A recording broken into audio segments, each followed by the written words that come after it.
Prepárense, porque la diferencia entre el inicio de este video y el final será abismal debido a la locura de episodio que tuvimos esta semana. Hola familia, ¿qué tranza? Yo soy Carlo Barba, el chico que baila, y esta vez toca el resumen y análisis del tercer capítulo, la mitad de temporada de Daryl Dixon, The Book of Carol. Y empezamos duro con flashbackcito, donde descubrimos que Janet solía trabajar en el Museo del Louvre. Sí, ahora sí lo pronuncié bien. Lemur, o ¿cómo se llama? Lumière.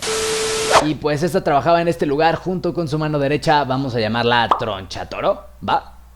Posterior a esto vemos como una noche tras cerrar el museo el apocalipsis comienza, dejando un montón de caminantes alrededor de Janet y quien parece ser su pareja. El hombre es cruelmente devorado por los monstruos, dejando a la francesa traumatizada. Esto se vincula con la siguiente escena donde Carol ya se encuentra con Janet y esta le cuenta cómo ella fue quien descolgó la famosa pintura de la Mona Lisa del museo, llevándola a lo que sería su santuario. Aquí Carol comienza a servir como atendedora de los prisioneros, sirviendo su comida entre otras cosas, y pues el tipingo que ella había conocido en el camión, quien estaba ahí para ayudar a su propio hermano, lleva a la mujer ruda a ver cómo los soldados matan a algunos de los prisioneros y les inyectan el suero que los convierte en ardientes, esta especie que puede tanto correr como quemar cosas con su piel. Esto parece sorprender en gran manera a la de pelo corto, insinuando que esto es justo lo que al mundo le faltaba para ser aún peor. Uno de los guardias los descubre y les dice que no deberían estar ahí, llevándoselos hacia el sentido contrario. Carol sigue un rato con su chamba, pero preguntando por Daryl a los prisioneros cada vez que tenía la oportunidad. Escucha que una voz medio madreada repite el apellido Dixon en una esquina. Ella se acerca y se trata de Stefan, quien le confiesa que lo tuvo enfrente pero lo dejó escapar. Carol insiste en que le diga su ubicación y tras no haberlo convencido se inventa una historia,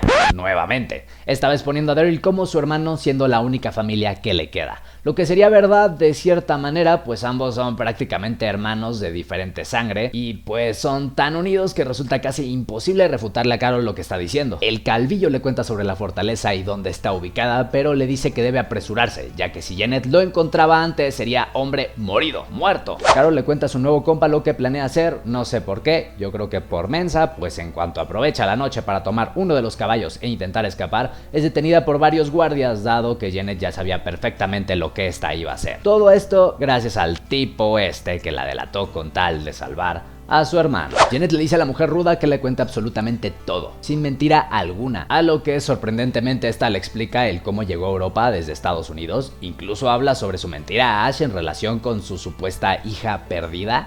Hasta le cuenta sobre las mujeres que trataron de matarla y abusar de Ash con tal de poblar la tierra de nuevo. A esto Janet no hace más que soltar una risa antes de preguntarle por qué estaba en busca de Dixon, a lo que Carol responde que está ahí para matarlo. Esto da pie a que la mujer malvada le diga que le dará el honor de poder asesinarlo ella misma. Esto se debe a que gracias a la información que le había brindado su ex colega Stefan, pudieron localizar la fortaleza, por lo que estarían planeando un ataque al amanecer. Y ahora sí, por fin saca la dichosa brújula. Y por la cara de la canosa podemos ver que no le agrada mucho esta idea, pero debe mantenerse en su papel si lo que quiere es engañar a Janet. La francesa se la lleva a dar un paseo en carro y estando frente al Museo del Louvre, le comenta que no cree en la religión, pues no sería más que una organización para poder controlar a las masas. Finalmente le da a entender que la fe no los ha llevado a nada, absolutamente, ni en el pasado ni en el presente, y que deben mostrarle a la religión de que están equivocados. Carol queda sumamente impactada tras escuchar esto. Una vez más vemos a Janet como una mujer que muestra indiferencia hacia la sociedad, la cual busca una salida propia en relación con la adaptación, utilizando a los caminantes ahora transformados en ardientes a su favor. Esto probablemente se relaciona con la muerte de este hombre cercano a ella y su falta de fe a la humanidad, así como hacia otras creencias, tras haber perdido lo único que amaba. A partir de aquí comenzamos con la trama de Daryl, retomando la parte de Sylvie, pues la han encerrado en una habitación y cuando abren para traerle comida, ella aprovecha para ponerle unos madrazos al güey y salir corriendo en busca de Lauren. La mujer comienza a gritar el nombre del niño una y otra vez mientras se va de los guardias, puesto que Lozang se ha dado cuenta de que está escapado. Le dice que se tranquilice, que es lo que hay que hacerse para continuar con el plan ya establecido. Sylvie hace todo menos calmarse, lo que la lleva a su final, literalmente. Otra de las muertes más forzadas e innecesarias que han existido en toda la historia de The Walking Dead. En serio.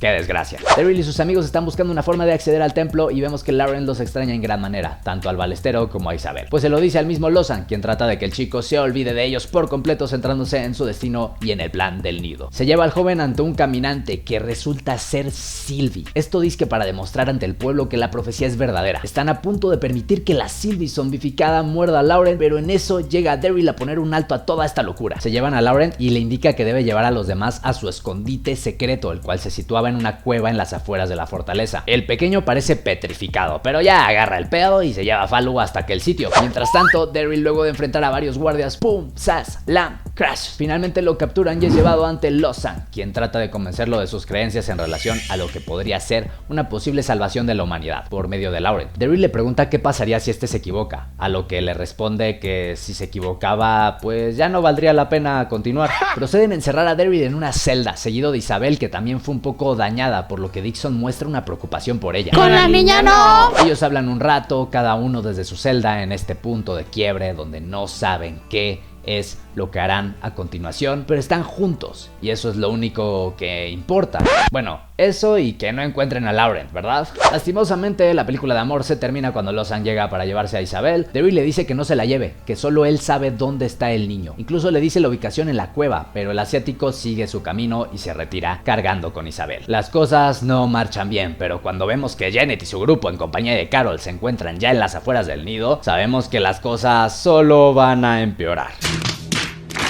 Todo va muy mal, y la de pelo corto, al ver que la ministra está agrupando a los prisioneros, le pregunta si los va a convertir a todos. La maníaca le dice que, en efecto, y que ahora su supuesto sueño se hará realidad. Ella sería quien mataría a Daryl, pero no como se tenía planeado. Esto obviamente refiriéndose a que lo mataría como una ardiente ya convertida. El episodio finaliza con Janet poniendo a Carol junto con los demás prisioneros que estarían por ser convertidos en armas letales humanas, o mejor dicho, monstruosas. ¿Qué sucederá a continuación? Lo sabremos la próxima semana. Dejen su like si les gustó el video y suscríbanse para saber qué es lo que se viene en adelante en esta segunda temporada de este spin-off de Daryl Dixon. Y nos vemos hasta la próxima. Chao, chao.